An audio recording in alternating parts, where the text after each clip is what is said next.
Series 1, Episode 2. Here, you're about to meet Hendrix, the professional cheating strategist. If Paul is the polished face of the game, Hendrik is its brain. He does not chase blindly. He does not stumble into affairs. For Hendrik, cheating is strategy, a chessboard where every woman is a piece, every conversation a move, and every silence a calculated pause. Hendrik believes emotions are weaknesses. Not just his own, but everyone else's. Where others see love, he sees leverage. Where others see heartbreak, he sees a lesson in control. Unlike Paul, who hides behind charm, Hendrik thrives on calculation. He studies his targets. Watches their habits. Learns their insecurities. He is the type to remember the offhand comment a woman made 3 weeks ago about feeling unappreciated at work, and then use it, at the right moment, to position himself as the one who truly values her. Take Amaka, for instance. She had just left a draining relationship, vowing never to be taken for granted again. Hendrik listened quietly as she spoke of her ex's neglect, nodding with just the right amount of sympathy. Within weeks, Amaka was convinced she had finally found a man who noticed the small things. But Hendrik's attention was never affection, it was data. He mirrored back exactly what she wanted to hear until she felt seen, and then he pulled away, leaving her questioning herself, chasing the warmth that had only ever been a tactic. Then there was Linda, the career woman. Smart, confident, respected, but vulnerable in ways she didn't show often. Hendrik played the role of her supporter, her late-night sounding board, the man who admired her ambition. He positioned himself as her balance, the calm in her storm. But just when Linda began to trust him fully, Hendrik shifted. He introduced doubt, a critique here, a sarcastic comment there.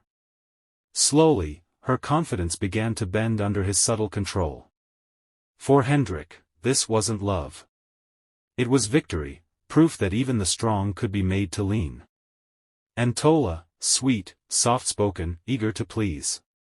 She adored Hendrik from the start. With her, he didn't even need to play elaborate games.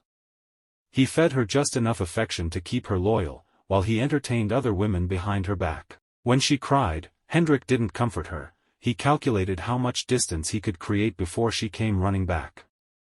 She always did. That is Hendrik's gift, not words, but timing. Not passion, but precision. He doesn't beg for attention. He doesn't demand commitment. He engineers his presence so it feels like fate, when in reality, it is strategy. Every move is deliberate, designed to lower her guard while raising her dependence. For Hendrik, cheating is not about lust. It is about control. It is about the satisfaction of knowing he can bend emotions to his will, that he can outthink, outmaneuver, outlast. And when it ends, Hendrik feels nothing. No guilt. No remorse. No second thoughts. To him, love is a contest, not a covenant. That is Hendrik's brilliance. That is Hendrik's cruelty. The strategist, playing not with hearts, but with power.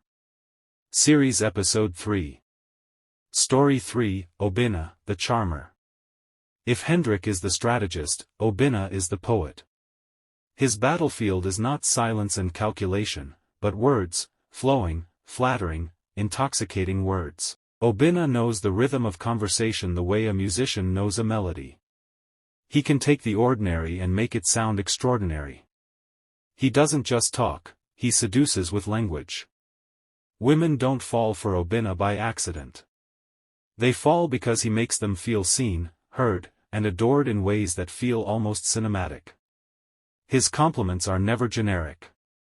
He never says, "You look nice." Obinna says, "That color wasn't designed for everyone, but it was made for you." He never says, "I miss you." He says, "I tried to focus today, but my mind kept wandering to the sound of your laugh. It feels real. It feels rare." But to Obinna, it's routine. Take Chidinma, for example. She was shy, self-conscious, the kind of woman who often blended into the background. When Obinna noticed her, she bloomed.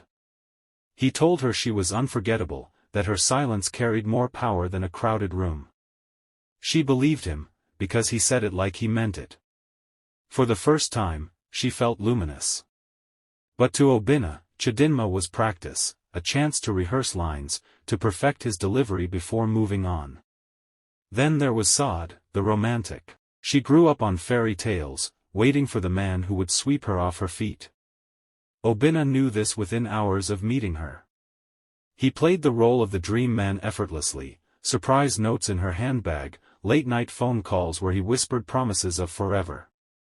For a while, Saad believed she had found her prince. But soon, his attention began to scatter. The late-night calls grew shorter, the promises vaguer. By the time she realized she was not the only princess in Obinna's story, her crown had already slipped, and her heart had cracked. And then Zainab, sharp, witty, the kind of woman who normally outsmarts men. With her, Obinna turned on his most dangerous weapon, vulnerability. He told her stories of his childhood struggles, his fears, his dreams. He let her believe she was the one woman he could be truly honest with. Zainab thought she had seen the real man behind the charm. But the truth was, Obinna recycled his vulnerabilities as easily as his compliments, each confession a carefully chosen key to unlock another heart. That is Obinna's brilliance. He doesn't conquer with force. He conquers with attention, with words that feel tailor-made for each woman. He can make a stranger feel like a soulmate in a matter of days. But his affection has an expiry date. The sweetness that once felt endless always runs dry. The same mouth that once worshipped her will one day fall silent, busy charming someone else. And the woman left behind? She questions everything, not just him, but herself. How could it have felt so real if it wasn't? Was I foolish? Was I just another story in his collection? Obinna moves on with ease, leaving behind women who can't forget the music of his words, even after realizing they were lies. That is Obinna's brilliance. That is Obinna's cruelty. TheCharmer, fluent in affection, fluent in deception. Series 1, Episode 4. Meet Hassan, the coolest of the quartet, the glorified opportunist. Hassan is not flashy like Paul. He doesn't play chess like Hendrik. He doesn't serenade with words like Obinna. Hassan's game is simpler, quieter, but just as effective. He waits. Where the others hunt, Hassan lingers. He positions himself as the good guy, the safe one, the friend who asks nothing but offers everything. He is the shoulder to cry on, the late-night chat companion, the man who seems harmless enough to trust. But behind that patience is calculation. Hassan is not waiting to love, he is waiting to strike. Take Mariam, for example. She had just come out of a bad breakup, determined to swear off men for a while. Hassan didn't push. He played the role of the understanding friend. He listened to her rants, made her laugh, dropped casual compliments that sounded innocent. Weeks later, when her guard finally lowered, Hassan was already there, positioned as the friend who became more. But Mariam never realized it had been his plan from the start. Orngozi, who often fought with her boyfriend. Hassan never encouraged her to leave him outright. He just waited. Every time she cried, Hassan was there to remind her how she deserved better. He never made a move, not until the night of her worst fight, when her boyfriend walked out. That same night, Hassan just happened to check in. Within hours, he had filled the vacancy. Then there was Halima, the loner. She wasn't looking for love, but she was looking for attention. Hassan gave it sparingly, strategically, enough to make her crave more. He didn't chase her, he let her chase him. By the time Halima realized Hassan was juggling other friendships, just like hers, she was already hooked on the little crumbs of affection he doled out. That is Hassan's brilliance, he never looks like the threat. He never appears as the player. Women tell themselves, at least Hassan is different. At least he's not like the others.